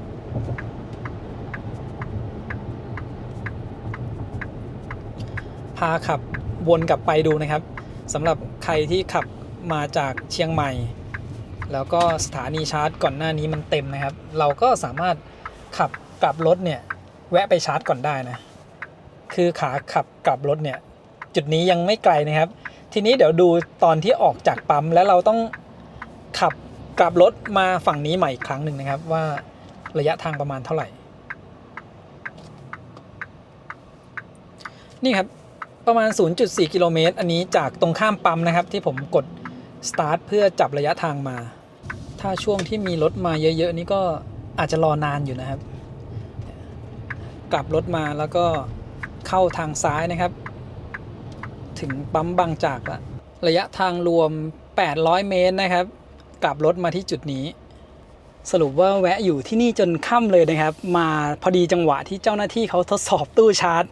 เลยได้ทดสอบชาร์จกับคันนี้นะครับตอนนี้แบตเตอรี่เต็ม 100% แล้วครับเมื่อกี้ที่ทดสอบชาร์จนะครับก็จะเป็นช่วงแบตเตอรี่68ขึ้นไปถึง 100% นะครับกำลังไฟขึ้นไปได้สูงสุดถึง223 กิโลวัตต์แล้วก็เดี๋ยวเราออกจากที่ปั๊มนี้แล้วก็ไปหาจุดกลับรถนะครับคือปกติแล้วผมก็ไม่ค่อยได้มาที่ตรงปั๊มนี้นะในแผนที่เนี่ยเหมือนว่าจะให้เรากลับบริเวณสี่แยกไฟแดงนะครับเมื่อกี้ผมน่าจะออกผิดจุดหรือเปล่ามันน่าจะต้องขับมาออกบริเวณตรงนี้นะครับมีทางออกนิดนึงที่พื้นตรงเส้นเมื่อกี้เราอาจจะตัดออกมาไม่ได้คือเห็นสัญลักษณ์นะครับเป็นลูกศรชี้ไป2ด้านเข้าใจว่าสามารถขับออกมาได้นะครับตรงแยกนี้เนี่ยในแผนที่เขาบอกให้เรากลับรถตรงแยกผมว่ามันไม่น่าจะกลับได้นะอาจจะต้องขับเลยแยกไฟแดงไปก่อนนะครับใน Google ก็เหมือนกันเลยนะครับให้กลับรถตรงจุดนี้คือฝั่งนั้นก็จะมีรถที่รอเลี้ยวอยู่ผมไม่แน่ใจนะว่าจริงๆแล้วมันสามารถกลับรถได้หรือเปล่านะครับก็ต้องขับเลยไปด้านหน้าตรงนี้ไม่ไกลนะครับผมว่าระยะทางรวมๆจากปั๊มมาถึงจุดกลับรถเนี่ยไม่น่าเกิน2 กิโลนะอาจจะประมาณ 1-2 กิโลนะครับมากลับรถที่จุดนี้แล้วก็อาจจะต้องไปติดไฟแดงอีกทีหนึ่งก่อนที่จะขับกลับไปได้นะครับเสร็จแล้วก็มาติดไฟแดงตรงนี้อีกแป๊บหนึ่งนะครับก่อนที่จะขับกลับกรุงเทพตอนแรกดูจากในแผนที่เนี่ยเข้าใจว่ากลับรถแถวบริเวณนั้นได้นะครับบนหน้าจอนะครับตอนนี้โชว์ว่าเราขับกลับไปถึงที่กรุงเทพเนี่ยแบตเตอรี่จะเหลือ 50% นะครับตอนแรกว่าจะให้ดูแบตนะครับว่าชาร์จแบตเตอรี่ 90% จากที่กำแพงเพชรเนี่ยขับไปถึงที่กรุงเทพแบตจะเหลือเท่าไหร่นะครับกลายเป็นว่าทดสอบชาร์จแบตเต็ม100จากนี่กลับไปถึงกรุงเทพแบตก็เหลือประมาณ 50% ระยะที่คำนวณก็ถือว่าใกล้เคียงนะครับตอนที่เราขับมาเนี่ย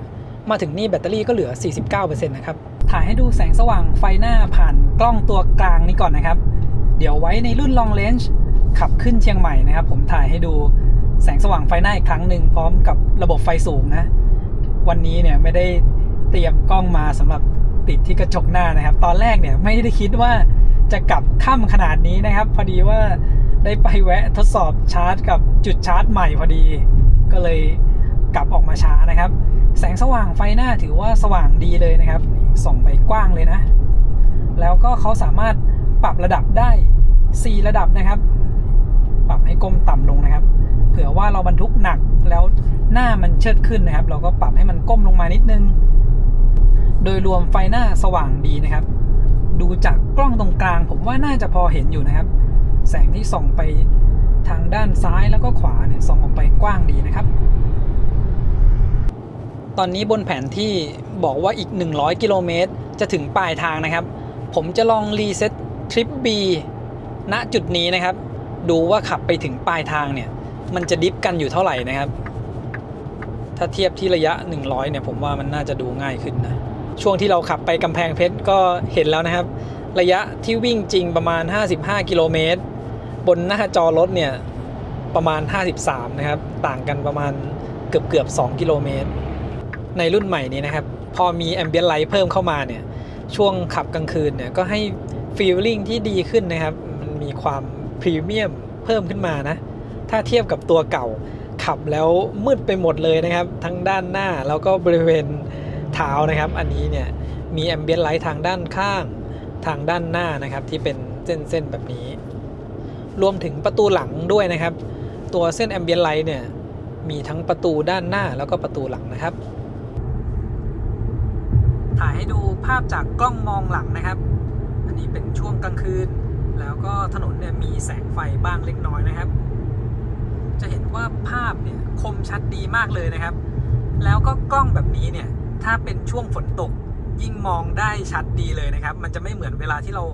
มองผ่านกระจกหลังไปแล้วก็จะมีพวกคราบน้ำฝนเกาะนะครับคันนี้เขาก็ให้ใบปัดน้ำฝนมาอยู่นะครับแต่เท่าที่ผมได้ใช้รถที่มีกล้องสำหรับมองหลังหรือว่าด้านข้างเนี่ยเวลาที่ฝนตกมันจะมองได้ดีกว่ามองผ่านกระจกนะครับกลับมาถึงกรุงเทพแล้วนะครับนี่ผมกดนำทางไปที่โลตัสสุขุมวิท50เดี๋ยวจะขับไปให้ถึงที่โลตัสเลยนะครับเพราะว่าก่อนออกเดินทางเนี่ยเราลองกดนำทางดูนะครับให้นำทางไปถึงปลายทางที่โลตัสเขาบอกว่าแบตเตอรี่จะเหลือประมาณ 50% นะครับซึ่งตอนนี้มันแทบจะเท่ากันเลยนะครับตอนนี้แบตเตอรี่ผมเหลืออยู่ 51% แล้วก็บนหน้าจอเนี่ยก็ยังบอกว่าไปถึงที่โลตัสแบตจะเหลือ 50% นะครับแทบจะตรงกันกับตอนที่ขับออกเลยนะผมจำไม่ได้ชัวร์นะครับว่าตอนนั้นบอกว่า50หรือว่า51และความเร็วที่ผมใช้ช่วงขับกลับมาเนี่ยก็อยู่ในช่วง120กิโลเมตรต่อชั่วโมงเป็นหลักเลยนะครับถนนโล่งๆก็จะเป็น120กิโลเมตรต่อชั่วโมงถือว่าการคำนวณแบตนี้ทำได้ดีเลยนะครับถ้าขับไม่ได้ความเร็วสูงมากๆนะก็เรียกว่าเชื่อถือได้ซึ่งจริงๆแล้วเนี่ยถ้าเราขับความเร็วสูงขึ้นมันก็จะมีการคำนวณแบบไดนามิกขึ้นมาอีกทีนะครับระหว่างที่เราขับความเร็วสูงแบตเตอรี่ที่บอกว่าจะถึงปลายทางมันก็จะลดลงตามแต่ที่ผมถ่ายให้ดูนี่ก็คือก่อนออกเดินทางคำนวณไว้เท่าไหร่ถึงปลายทางถ้าเราขับไม่ได้เร็วเกิน120กิโลเมตรต่อชั่วโมงนะครับการคำนวณเนี่ยใกล้เคียงเลยนะครับสำหรับคลิปนี้นะครับหลักๆเนี่ยผมจะให้ดูเรื่องอัตราการใช้พลังงานรวมถึงเรื่องการชาร์จเป็นหลักเลยนะครับเพราะว่าเดี๋ยวจะมีรีวิวในรุ่น Long Range อีกคลิปหนึ่งซึ่งสามารถไปดูคลิปแบบยาวๆเดินทางไกลกรุงเทพเชียงใหม่ได้จากคลิปนั้นเลยนะครับอันนี้เราก็ได้เห็นแล้วว่าการชาร์จเนี่ยทำได้ดีมากรวมถึงการจัดการพลังงานก็ทำได้ดีนะครับอันนี้ก็เป็นจุดเด่นของ Xpeng เขาอยู่แล้วนะครับรวมถึงเรื่องซอฟต์แวร์ด้วยวันนี้ผมก็ใช้ระบบช่วยขับเยอะอยู่นะครับเพราะว่าในซอฟต์แวร์ล่าสุดก็ถือว่าปรับมาโอเคขึ้นนะครับการเบรกแบบหน้าทิ่มเนี่ยเรียกว่าน้อยลงมากแทบไม่เจอเลยนะเวลาที่เราขับทางไกลต่างจังหวัดแล้วมีรถบรรทุกขับอยู่ใกล้ๆนะครับอาการนี้แทบจะไม่เจอเลยแล้วก็เซ็นเซอร์ที่พวงมาลัยนะครับระหว่างที่ใช้ระบบช่วยขับเนี่ยพอเป็นระบบสัมผัสผมสามารถนั่งจับพวงมาลัยแบบมือเดียวแบบนี้ไปยาวๆได้เลยก็ทำให้การขับทางไกลมันสบายยิ่งขึ้นนะครับอันนี้เราขับมาให้ถึงจุดหมายเลยนะจะได้ดูเปอร์เซ็นต์แบตเตอรี่นะครับตอนนี้แบตเตอรี่เราเหลือ 50% นะครับก็ไม่จำเป็นต้องชาร์จนะวันนี้ก็ทดสอบชาร์จให้ดูเรียบร้อยแล้วนะครับที่โลตัสนี้ก็จะมีจุดชาร์จของ Outer Rim ด้วยนะครับแต่ว่าแบตเตอรี่ของเราเนี่ยยังเหลือตั้ง 50% ก็ไม่ได้จะต้องชาร์จนะครับวันนี้ก็พาไปทดสอบชาร์จกับตู้ที่มีเยอะในเส้นทางต่างจังหวัดให้ดูเรียบร้อยแล้วนะครับตรงนี้ผมถ่ายให้ดูนะครับเวลาเราขับเข้ามาในที่จอดรถแล้วมีเสาแบบนี้เนี่ยในจอเขาเห็นเป็นเสาขึ้นมาด้วยนะครับซูมให้ดูตรงนี้เลยเนี่ยเห็นเป็นเสานะครับที่อยู่รอบๆเราบริเวณนี้บนหน้าจอนี้ก็เหมือนกันนะครับนี่ก็ขึ้นเป็นรูปเสาอยู่ตรงนี้เหมือนกันกับรูปตรงนี้เลยนะครับแบตเตอรี่เหลืออยู่ 50% นะครับเราชาร์จแบตเตอรี่เต็ม 100% มาจากปั๊มบางจากที่นครสวรรค์ให้ดูตรงที่เขียนว่าหลังจากชาร์จนะครับ 253.6 กิโลเมตรจริงๆแล้วเนี่ยระยะทางจากปั๊มบางจากตรงจุดนั้นกลับมาถึงที่นี่เนี่ยมันจะต้องประมาณ260กว่ากิโลเมตรนะครับบนหน้าจอเนี่ยโชว์แค่253แล้วก็ระยะทางตั้งแต่เริ่มอันนี้ผมดับเครื่องแล้วก็สตาร์ทเครื่องใหม่จากปั๊มบางจากที่กำแพงเพชรนะครับระยะทางรวมที่ลองกดให้ดูตอนแรกมันจะต้องได้ประมาณ360กว่ากิโลเมตรอันนี้รวมที่เราขับกลับรถแถวนครสวรรค์ไปแล้วด้วยนะครับที่ผมพากลับรถเข้าไปดูปั๊มบางจากอย่างน้อยเนี่ยมันต้องได้300ไม่ต่ำกว่า365กิโลเมตรนะครับอันนี้เนี่ยมันได้348.9กิโลเมตรคือระยะทางเนี่ยมันน้อยกว่าที่เราวิ่งจริงนะครับทีนี้ค่าเฉลี่ยการใช้พลังงานเนี่ยมันก็น่าจะเพี้ยนไปด้วยอีกนิดนึงนะครับสำหรับ ค่าเฉลี่ยการใช้พลังงานรวมตรงจุดนี้ส่วนค่าเฉลี่ยการใช้พลังงานที่ความเร็วต่างๆอันนั้นเป็นการขับที่ความเร็วคงที่นะครับกราฟตรงนี้เนี่ยมันก็จะเป็นเส้นตรงไปเลยคิดว่าตรงนั้นเนี่ยเชื่อถือได้อยู่นะครับเพราะว่าเป็นการใช้ความเร็วคงที่ตลอดระยะทางประมาณ 2.5 กิโลเมตรแล้วก็มาดูที่จุดนี้นะครับช่วงที่เหลือ100 กิโลเมตรจะมาถึงกรุงเทพเนี่ยผมได้รีเซ็ตตรงนี้ให้ดูแล้วก็โอเคมันอาจจะกดช้าไปนิดนึงอาจจะเป็นสัก 97.8 กิโลเมตรก็ได้แต่มันไม่เป็น100 กิโลเมตรนะครับเนี่ยหายไปประมาณสัก2 กิโลเมตรเลยถ้าขับระยะทางประมาณ100 กิโลเมตรนี้นะครับแล้วก็ช่วงขาที่เราขับไปถึง EV Hub ปกติแล้วขับไปจากจุดนี้นะครับแถวสุขุมวิท50เนี่ยไปถึง EV Hub มันต้องได้ประมาณ300 กิโลเมตรแต่ตอนขับไปถึงเนี่ยบนหน้าจอก็โชว์ว่า288 กิโลเมตรนะครับตรงนี้เนี่ยไม่แน่ใจว่าเป็นที่ซอฟต์แวร์ตัวล่าสุดนี้หรือเปล่านะครับเลยทำให้ระยะทางมันเพี้ยนไปหน่อยนะครับก็อาจจะต้องรอแก้ไขซอฟต์แวร์ในจุดนี้ดูตรง Trip A ก็ได้นะครับระยะทางที่ขับจากจุดนี้ไปกับกำแพงเพชรเนี่ยมันต้องได้700 กิโลเมตรนะครับอันนี้690 กิโลเมตรเองนะครับส่วนเปอร์เซ็นต์แบตเตอรี่ที่เหลือ 50%ถ้าเราเทียบกับระยะทางที่เราขับมา260 กิโลเมตรถ้าใช้ความเร็วอยู่ประมาณนี้นะครับ120เนี่ยมันก็ได้ถึง500 กิโลเมตรเลยนะครับเราใช้ไป 50% ขับมาได้ระยะทางประมาณ260 กิโลเมตรสมมุติว่า 50% ที่เหลือเอาแบบคำนวณน้อยๆก็ได้นะครับคำนวณว่ามันขับได้สัก200 กิโลเมตรก็ได้อย่างน้อยเนี่ยก็ได้460 กิโลเมตรนะครับช่วงที่ทดสอบการใช้พลังงานที่ความเร็ว100 กิโลเมตรคงที่เนี่ยมันก็จะได้ระยะทางประมาณ470 กิโลเมตรนะครับอันนี้ขับใช้ความเร็วแบบรวมๆนะครับ120พอคำนวณกลับเนี่ยได้ระยะทางถึง500 กิโลเมตรเลยนะครับดูสภาพของถุงปูนนะครับหลังจากเดินทางจากกรุงเทพไปกำแพงเพชรแล้วก็กลับมากรุงเทพตอนก่อนออกเดินทางเนี่ยผมเอาเรียงแบบนี้นะครับเรียงกัน6ถุงอยู่บริเวณนั้นกลับมาถึงกรุงเทพเนี่ยอยู่ในสภาพนี้เลยนะครับน่าจะเป็นเพราะตอนที่เปิด Launch Mode แล้วก็กดกระแทกแรงๆหลายครั้งนะครับมากองกันอยู่ที่ด้านท้ายหมดเลยตำแหน่งสำหรับปลดล็อกหัวชาร์จฉุกเฉินนะครับโดยปกติแล้วเนี่ยมันก็จะอยู่ใกล้ๆกับหัวชาร์จนะครับคันนี้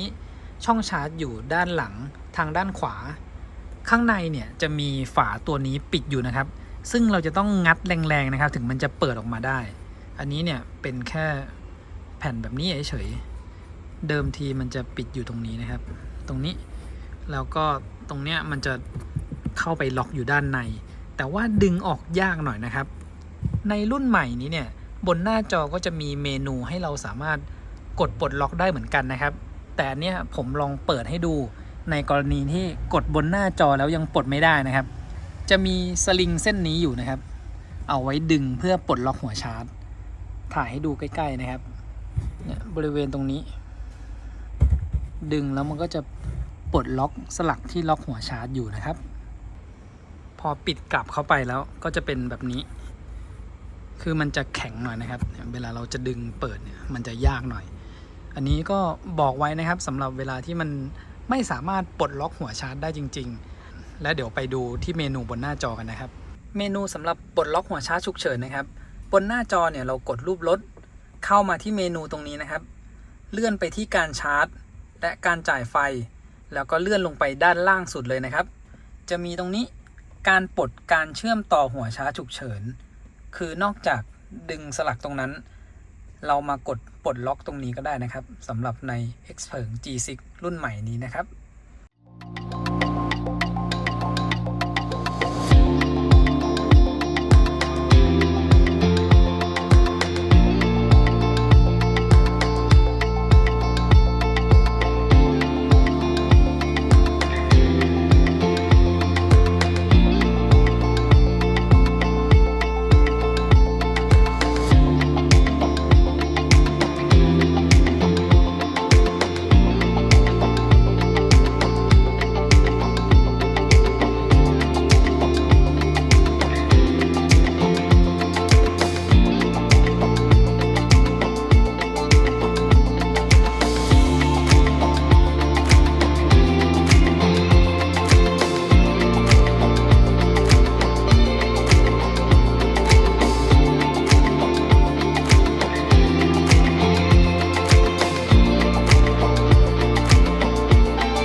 สรุปหลังจากใช้งานนะครับ